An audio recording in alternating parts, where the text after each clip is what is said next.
अस्सलाम वालेकुम नाजरीन, पुलिस फाइल के एक नए एपिसोड के साथ मैं हूं एसपी मूसा।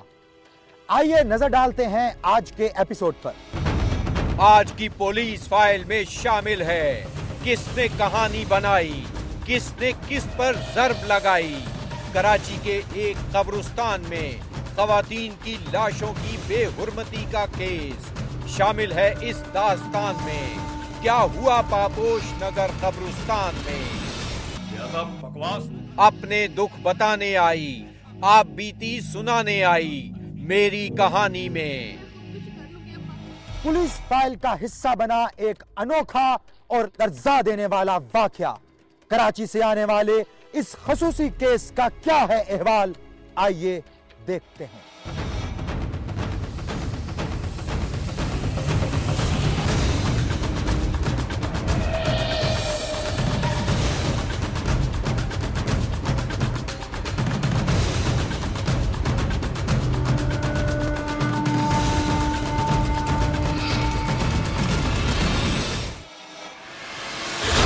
कराची, जहां एक दुनिया बसती है इंसानों की। पाकिस्तान के सबसे गुंजान आबाद इस शहर में जुर्म जितनी तेजी से सामने आता है उतनी ही आसानी से छुप भी जाता है। यहाँ की बस्तियां बसी हैं कौमों और बरादरियों की बुनियाद पर। अगर इंसान हो जाए बेईमान तो यहाँ जुर्म छुपाना है बहुत आसान। कराची में कहां कहां मिल सकते हैं पुलिस फाइल टीम को जुर्म के निशान। इसी तलाश में हम पहुंचे पापोश नगर कब्रिस्तान।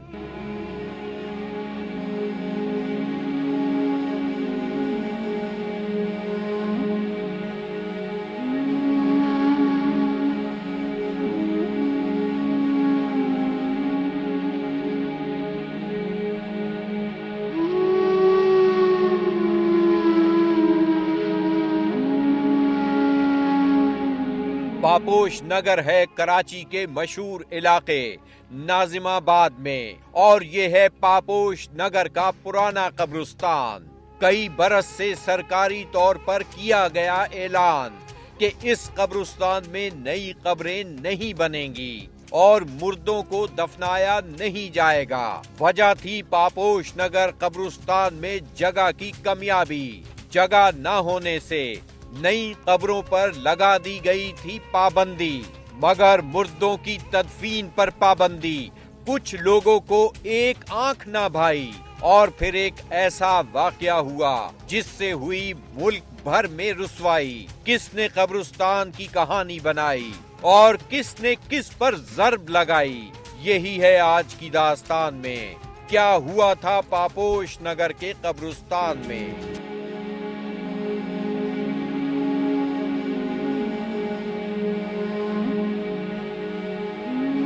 मोहम्मद रियाज वल्द आलम शेर रिहायशी है पापोश नगर का और रहा करता है कब्रिस्तान से करीब ही एक मस्जिद में। मगर रियाज मस्जिद में क्यों रहता था?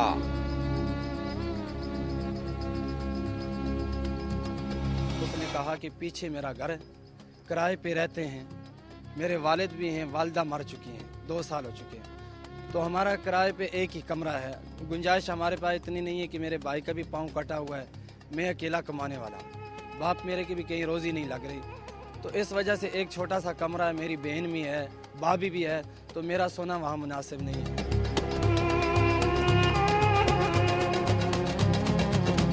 न्यू मियां वाली कॉलोनी में ये वो मस्जिद है जहां रियाज रहा करता था। रियाज रोज सुबह तहज्जुद के वक्त उठा करता, वुजू बनाता,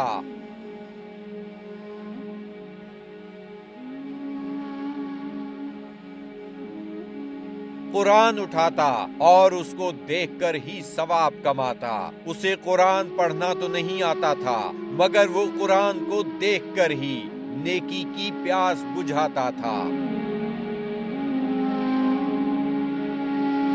हालांकि कुरान नहीं पढ़ा होता, वो कुरान शरीफ लेके ऐसे बैठ जाता था, उसकी सतरें पे देखता रहता था। तो उसके लिए मैंने इमाम साहब जो मस्जिद के हैं केडीए के, उनसे मैंने कहा कि हजरत ये कोई गुनाह तो नहीं? उन्होंने कहा नहीं, ऐसे ये गुनाह नहीं है, उसका शौक है, अगर वो देखना भी चाहता है तो कोई मसला नहीं। 3:30 उठता था, सबसे पहले गुस्ल की जरूर किया था। गुस्ल करने के बाद वो सीधा जाकर कुरान मजीद लेके बैठ जाता था और 3:30 से लेकर सुबह फजर तक 1.5 घंटा तकरीबन वो कुरान हाथ में रख के पढ़ता रहता था। अब ये नहीं पता उसको कुरान आता था या नहीं, लेकिन उसका पक्का ये मामूल कभी हमने देखा ही नहीं है कि वो 3:30 के बाद उठा ना हो।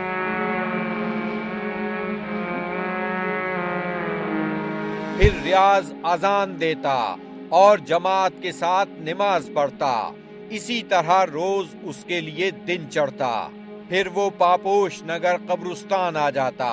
यहाँ वो कब्रों को पानी लगाता, मिट्टी का लेप कर देता, कब्रों पर फूल डालता और मिट्टी में उगने वाली खुदरो झाड़ियों को खींच कर निकालता। उसकी हिफाजत में करीबन 200 कब्रें थीं। सुबह से मगरिब तक वो इन कब्रों की देखभाल पर मामूर था।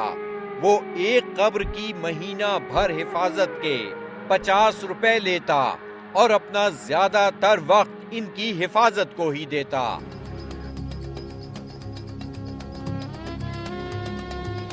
रियाज की दूसरी जिम्मेदारी थी अल्लाह की याद, और वो रखने की कोशिश करता रब का घर आबाद। रियाज 1 घंटे पहले ही मस्जिद चला जाता कब्रिस्तान से और मस्जिद की सफाई अजीज रखता अपनी जान से। जल्दी जल्दी सफाई से फारिग होता, वुजू करता और आजान देता।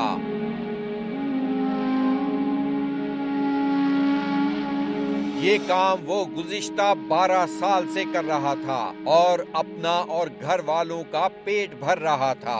उसने अपना बिस्तर मस्जिद में ही डाल रखा था। बिना पैसे की ये मुअज्जिन नहीं करता है। हर 1 घंटे यानी कि 4 बजे 5 बजे नमाज होती है तो 1 घंटे पहले नमाज के लिए चला जाता है, सफाई कर देता है, दरिया वरिया मिचा देता है। फिर उसके बाद नमाज पढ़ के वापस आ जाता है, फिर अपना थोड़ा सा पानी डालता है, फिर मगरिब की नमाज पढ़ के वापस निकल जाता है अपने घर।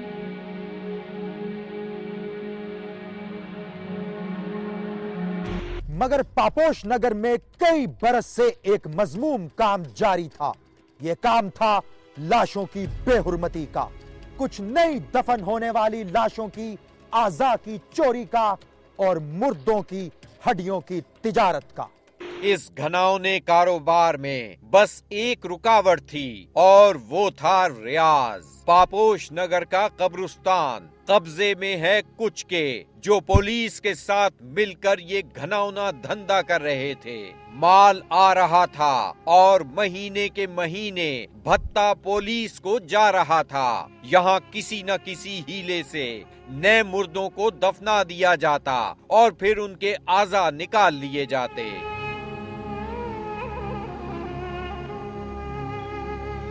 रियाज इस बात से मना करता था क्योंकि वो रब से डरता था।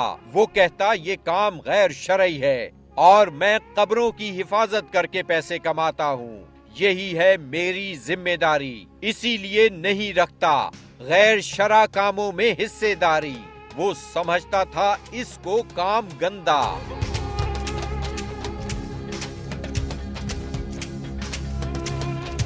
वो जनाब कब्रें खोदते हैं, हड्डियां निकालते हैं, हड्डियां बेचते हैं। अगर कोई नई लाश आ गई, जैसे कि आज दफनाई है, रात को वो खोद देंगे, वो मुर्दे को निकालेंगे, उसके दिल निकाला, गुर्दा निकाला, जो कुछ उनके हाथ में आया वो निकाल के दफन कर देते हैं। रियाज जो है, रियाज के पास 200-250 कब्रें हैं। रियाज इस चीज़ के खिलाफ है। वो कहता है कि भाई मैं नमाजी बंदा हूँ, ये तुम एक इंसान जो मर गया उसके साथ तुम लोग इतनी ज्यादती करते हो, मैं ऐसा नहीं करने देता। बाज़ औक़ात वहाँ पे लोग ऐसे हैं कि जिनका रियाज ने अभी तक नाम नहीं लिया है और रियाज नाम लेगा उनका, आप उनके पास जाएंगे, रियाज उनका नाम लेगा कि वो इस चीज़ में मुलविस हैं। पुलिस वाले और गोरकन ये दोनों मिले हुए हैं। रियाज इनके अंदर एक दीवार थी, वो कब्र खोदते थे। मेरे बच्चा मना करता, ये ना बिल्कुल बिल्कुल ये गुनाह है, मैं नमाज पढ़ता हूँ, ये शरीयत मना है, ये कब्र नहीं खोदो, ये कब्र नहीं खोदो, दूसरा कब्र नहीं उठाओ डालो, ये हमारा बच्चा उनको मना करता। कब्रों वाले जो हैं उनको कब्रें नहीं तोड़ने देता वो किसी को भी। वो बोलता जी ये हमारी कब्रें नहीं तोड़ो, तो बस यही उनका आपस में फट है। रियाज को रास्ते से हटाना जरूरी था ताकि चलता रहता मजमूम धंधा।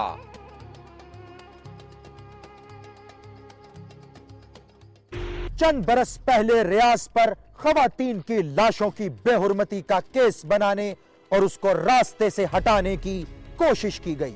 यह बात मशहूर कर दी गई कि पापोश नगर कब्रिस्तान में रात के अंधेरे में कोई शख्स खवातीन की लाशों की बेहुरमती का मुर्तकिब होता है। रियाज को धर लिया गया। लोगों ने अफवाह फैलाई थी कि भाई बेहुरमती हुई है लड़की की, तो फिर 2-3 दिन में ये केस ही खत्म हो गया था, यानी कि फिर रफा दफा हो गया था, ये केस था ही नहीं, झूठ निकल गया। पुलिस से छुटकारा पाने के बाद रियाज फिर से अपने काम पर वापस आ गया, क्योंकि इलाके में उसकी शोहरत अच्छी थी। मगर ये बात उसके मुखालिफीन को एक आंख न भाई और उन्होंने एक और कहानी बनाई। अक्टूबर 2011 कब्रिस्तान में ही बसेरा करने वाला फहद नामी शख्स कत्ल कर दिया गया और उसका इल्जाम रियाज समेत कुछ लोगों पर धर दिया गया।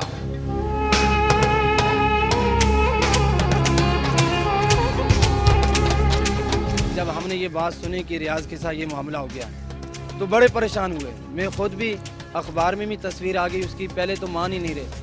जब उसकी तस्वीर साहबा इंटरव्यू बाप का नाम आ गया, उसका वालिद भी मेरे पास आया। उसके वालिद ने पहले यही कहा कि वो रियाज आपके पास इधर रहता था, उसका क्या मसला हो गया। मैंने कहा मुझे तो नहीं मालूम। बोला वो कत्ल की केस में चला गया। पापोश नगर कब्रिस्तान केस में आगे क्या हुआ ये हम आपको बताएंगे, मगर एक ब्रेक के बाद। ब्रेक के बाद देखिए मुल्क भर में हुई रुसवाई, किसने कब्रिस्तान की कहानी बनाई। पापोश नगर केस की तस्वीर का दूसरा रुख।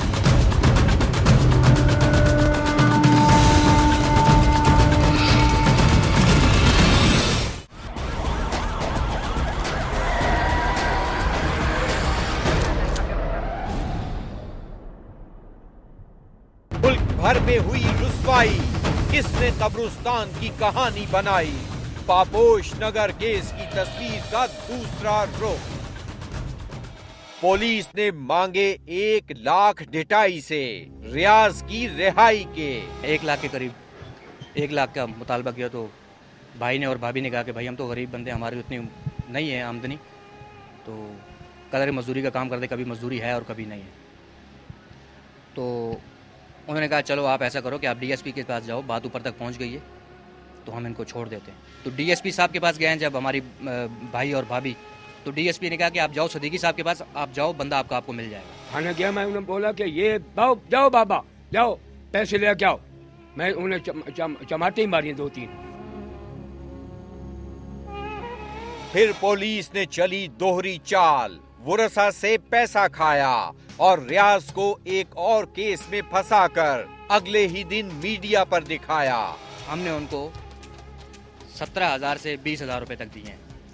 17,000 से 20,000 रुपए देकर उन्होंने हमें उस दिन बंदा देना था जब इन्होंने मीडिया पे शो कर दिया। 20,000 भी ले लिए और बंदा भी नहीं छोड़ा। रियाज फहद के कत्ल का मुजरिम नहीं था, मगर उसको रास्ते से हटाना जरूरी था। तो वो क्या केस था जिसमें रियाज को फंसाया गया और केस कैसे बनाया गया? 29 अक्टूबर 2011 नॉर्थ नाजमाबाद पुलिस स्टेशन में काटी गई एक एफआईआर और एक मुजरिम को किया गया गिरफ्तार। एफआईआर में 2 गवाह थे, अब्दुल वाहिद वल्द करीम बख्श और मोहम्मद तुफैल। एफआईआर में जो वाकया दर्ज किया गया वो कुछ ऐसे था।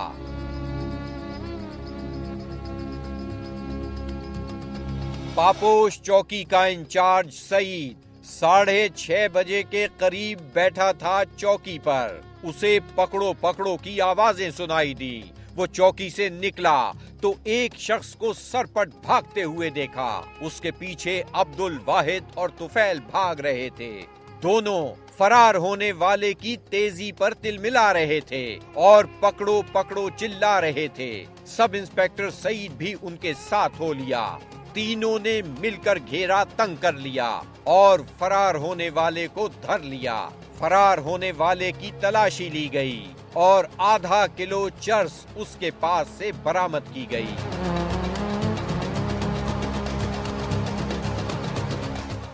चौकी इंचार्ज सईद के मुताबिक भाग जाने वाला शख्स रियाज था।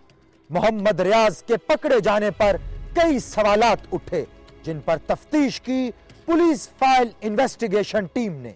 24 का कत्ल हुआ है कब्रिस्तान में, 25 तारीख को उसको उठाया गया है। 25 तारीख को उसको उठाया गया है, 29 यानी पिछला महीने 31 का था। 31 के बाद जब उनको यानी कि 29 या 30 को जो है उनको पेश किया कि हमने इसको अभी और इस वक्त 8 बजे हमने पकड़ा है। मोहम्मद रियाज को तो 29 अक्टूबर से पहले ही पुलिस ने पकड़ लिया था। वो कब्रिस्तान में खवातीन की लाशों के साथ बेहुरमती का मुर्तकिब कैसे हुआ?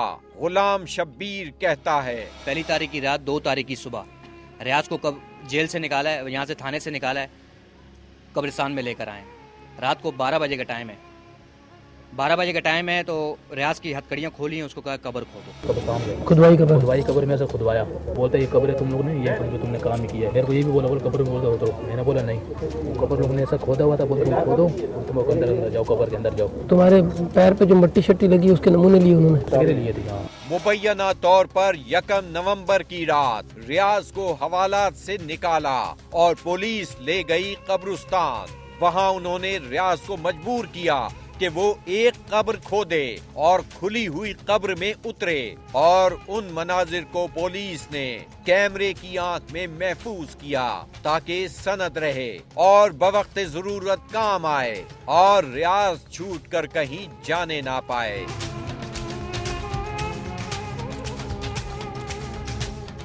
पुलिस ने गवाहान के बयान महफूज किए 1 नवंबर को। ये बयान थे हेड गोरकन अब्दुल वाहिद और तुफैल के। अब्दुल वाहिद ने अपने बयान में बताया, काफी अरसे से कब्रिस्तान में खुली कब्रें, सील हटी कब्रें, मुर्दों के जिस्म के खुले हुए, ख्वातीन की लाशों के कफनों की बेतरतीबी और खुले होने की शिकायत मिल रही थी। मैं अपने गोरकनों के साथ रात और दिन कब्रिस्तान के चक्कर लगाता।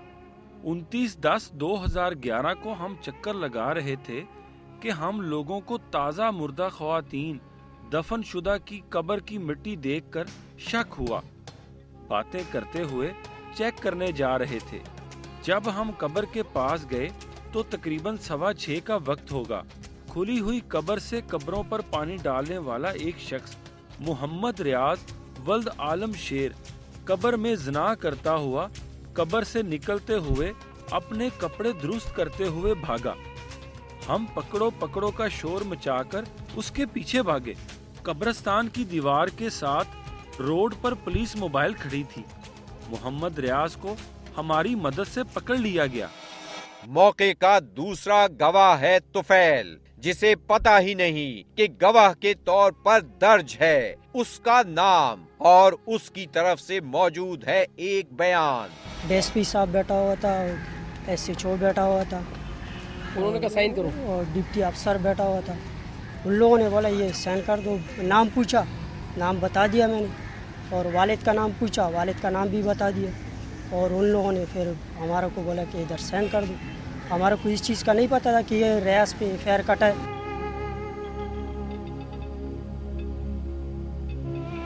तुफैल ने भी तस्दीक की कि रियाज को पुलिस ने पकड़ा था कत्ल के इल्जाम में।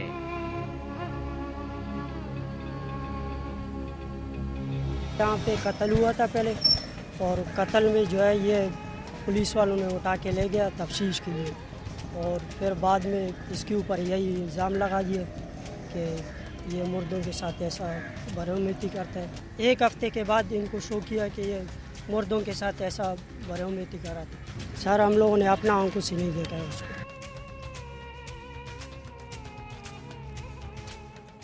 पापोश नगर कब्रिस्तान केस में आगे क्या हुआ, ये हम आपको बताएंगे, मगर एक ब्रेक के बाद। ब्रेक के बाद देखिए मुल्क भर में हुई रुसवाई।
बाद जो तुमने किए 2 किए 4 किए 10 किए, तो उसके बनने के बाद जो किए अकेले जो किए अकेले जो किए 2 हैं 4 हैं 5 हैं, वो आप बताओ मैडम। तो मैंने 2 किए। इन लोगों ने मारा पीटा, मेरे को बोला तुम कब्रिस्तान में तुम ये करते हो काम, करते हो मुर्दों के साथ। मैंने बोला भाई हम ये करते नहीं ये काम, तो अब पानी डालता हूँ, 5 टाइम नमाजी हूँ।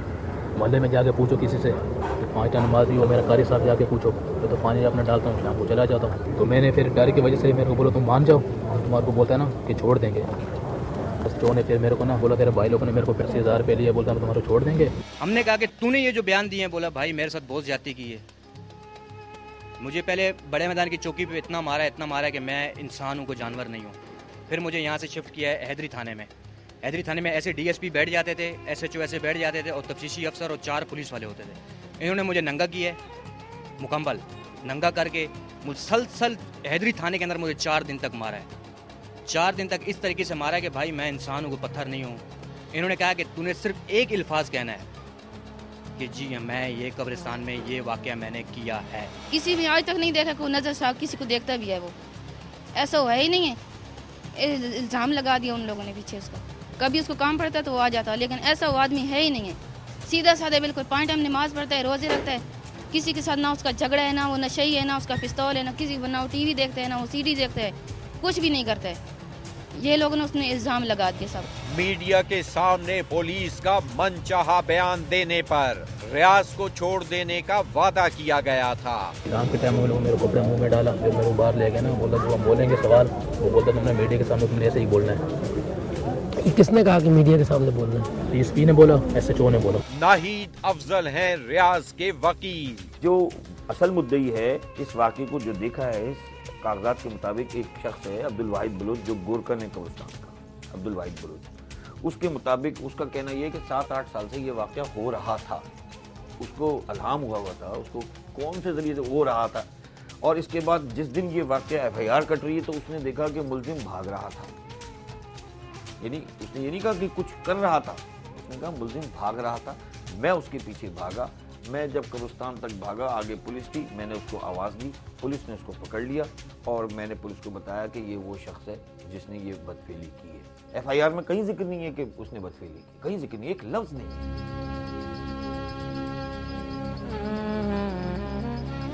पुलिस का कारनामा है इस केस की टेढ़ी लकीर। पुलिस ने दोनों तरफ से पैसे खाए और रियाज को मुजरिम बनाकर मीडिया के सामने नंबर बनाए। नाहिद अफजल कहते हैं पुलिस को ये सब महंगा पड़ेगा। इस वाक़े के ऊपर जो कुछ पुलिस ने किया है इसका पुलिस भुगतेगी। पुलिस के आला अफसरान तक अगर मेरी ये बात, मुझे बड़ी खुशी हुई है कि दुनिया चैनल ने ये एहतमाम किया और आपने इतनी मेहनत की और भागदौड़ की, वरना सारे चैनल बस लगे हुए मेहनत, बस इस बात पे लगे हुए कि एक आदमी ने ये किया, बस कहानियां बना रहे हैं खूब। रोज 40 चैनल के ऊपर 20-20 दफ़ा ये चीज़ चल चुका है। न जाने कितने टॉक शो, कितने जराइम के जो प्रोग्राम आते हैं मुतालिक, उसके अंदर ये दिखाया गया। मेरे ख्याल में शायद इस वक्त तक, अब आज तक सिर्फ दुनिया चैनल है जिसने इसकी तहकीक की और इसकी जड़ों तक पहुँचने की आप लोगों ने कोशिश की। मीडिया को चाहिए कि वाक़ये को नश्र करने से पहले खूब तहकीक करे। रियाज की बड़ी भाभी जिसने उसे पाला बन के माँ, इंसाफ के लिए धक्के खा रही है। इतने धक्के खाते ने, इतने खाते ने, सर गरीब है, मैंने इंसाफ चाहिए, मैंने कुछ नहीं चाहिए, ना मैंने दौलत चाहिए, ना मैंने कुछ चाहिए, मेरा बच्चा चाहिए, मैंने इंसाफ चाहिए।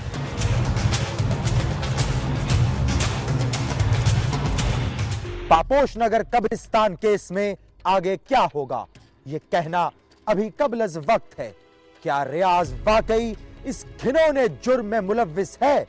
SP मूसा DPO से अपील करता है कि इस वारदात की गैर जानिबदाराना इंक्वायरी करवाएं ताकि जो भी इस वारदात में मुलव्विस है उसे करार वाकई सजा दी जा सके। ब्रेक के बाद देखिए, अपने दुख बताने आई, आप बीती सुनाने आई मेरी कहानी में।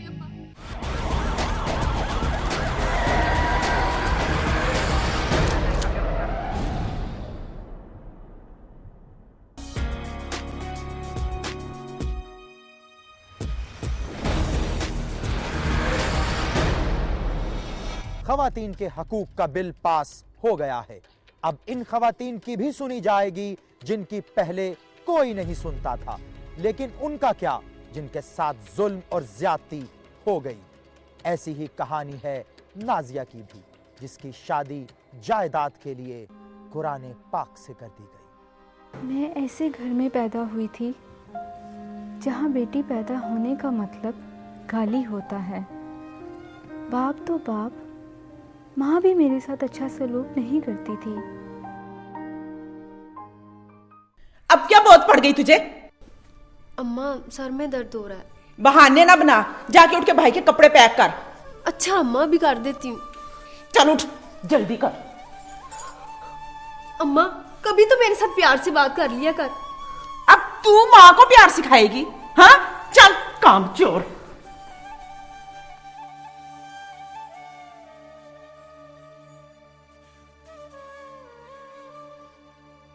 मैं उम्र के उस हिस्से में दाखिल हो गई थी जहाँ पर दिल में कोई ना कोई बस जाता है। घर से बाहर खेतों में कभी कभार जाया करती थी। वहाँ मैंने एक दिन पहली बार अकमल को देखा। वो कॉलेज में पढ़ता था। हम दोनों में मोहब्बत परवान चढ़ रही थी। इस बात का पता नहीं कैसे मेरे घर वालों को चल गया।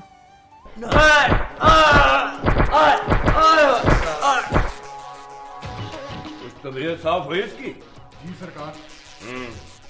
तेरा तो बच्चों मैं वो हशर करूंगा कि तेरी साथ पुश्ते में याद रखेंगी।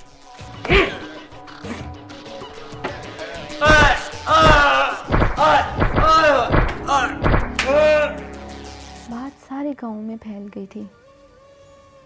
इसकी बहन जो मेरी सहेली थी, उसने हमारे काम के लिए मुझे पैगाम भिजवाया कि मैं इसको छुड़ाने के लिए कुछ करूं। मैं डर गई। मैं क्या कर सकती थी? लेकिन फिर भी मैंने इरादा किया कि मैं अपने अब्बा से बात करूं। चौधरी साहब, गांव में लोग बहुत बातें कर रहे हैं। मुंह पे किसी की जरूरत नहीं, जुबान खींच लूंगा। तूने अपनी बेटी को समझाया? मुझे तो इस बारे में कुछ भी पता नहीं है। उस लड़के का आप क्या करना है? जान से मार दूंगा उसे। नहीं अब्बा नहीं, उसे छोड़ दे अब्बा, उसे जाने दे। वो बेकसूर है अब्बा, उसकी जान बख्श दे। उसे छोड़ दे अब्बा, उसे जाने दे। तू तो कहती थी इसे कुछ पता नहीं। बकवास बंद कर, बेहया, शर्म नहीं आती बाप के सामने ऐसी बात करते हुए? नहीं अब्बा, वो बेकसूर है अब्बा, उसे जाने दे। उसकी जान बख्श दे, उसे छोड़ दे। जान बख्श दूं? जान तो अब ना उसकी बख्शूंगा और ना तेरी ये जरूरत। देखता हूँ आज के बाद तू घर से कदम कैसे बाहर निकालती है। चल अंदर मार, अंदर दबाओ, इधर दबाओ, इधर मार।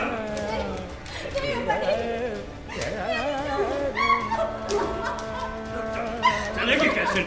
जान से मार दूंगा तुझे मैं। इधर मार।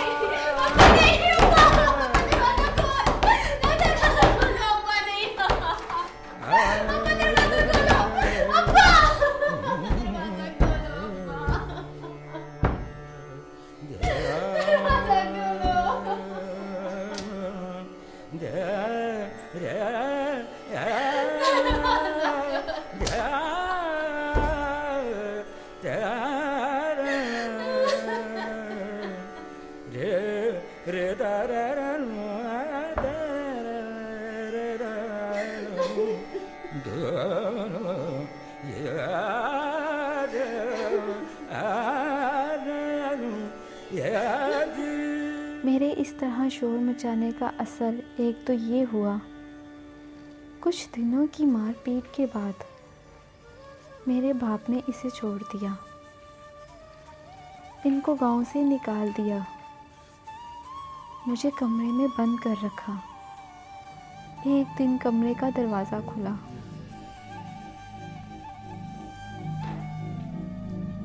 ये ले कपड़े पहन और जल्दी से तैयार हो जा। क्यों? हम तेरी शादी कर रहे हैं। किससे? तेरे चचा के बेटे से? कुछ तो खुदा का खौफ कर माँ, वो तो पागल है। ज्यादा बकवास न कर, जैसा कहा जा रहा है ना वैसा कर। मैं अपनी जायदाद तकसीम नहीं होने दूंगा। मैं खुदकुशी कर लूंगी अब्बा। खुदकुशी? इससे पहले मैं तेरा गला खुद न दबा दूं। चौधरी साहब छोड़ दीजिए इसे। अगर ये मर गई ना तो हमें लोगों के तरह तरह के सवालों के जवाब देने पड़ेंगे। छोड़ दीजिए इसे। यार कर।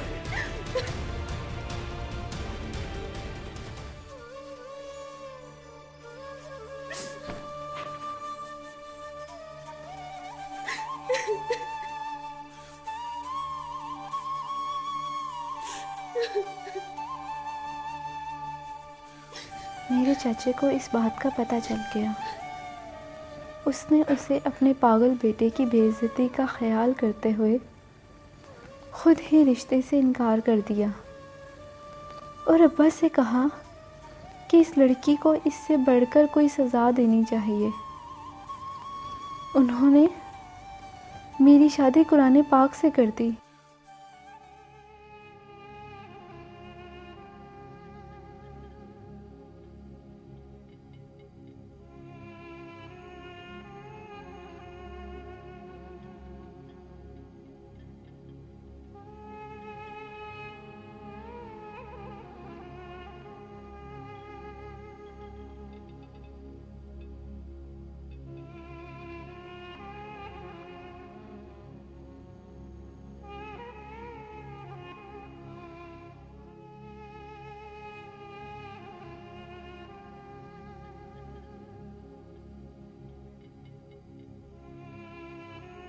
बेटी होना मेरा गुनाह था और इससे मेरे घर वाले माफ़ करने को तैयार ही नहीं थे।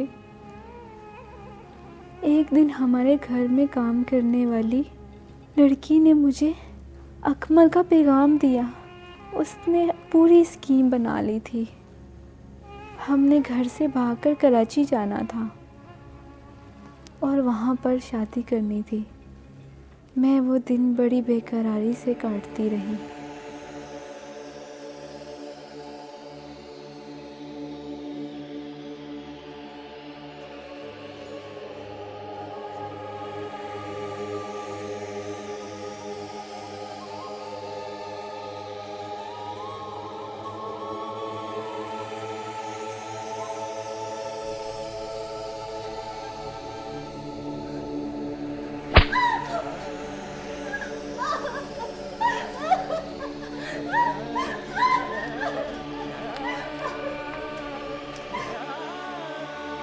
अकमल को गांव में देखकर किसी ने मेरे बाप को इसकी इत्तला कर दी।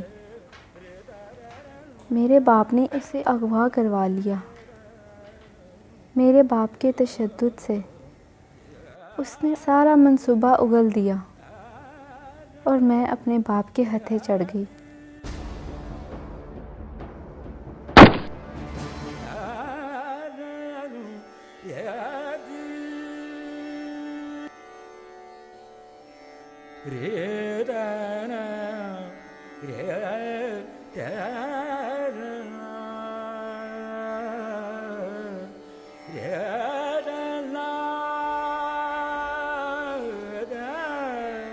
उन्होंने अकमल को मार दिया।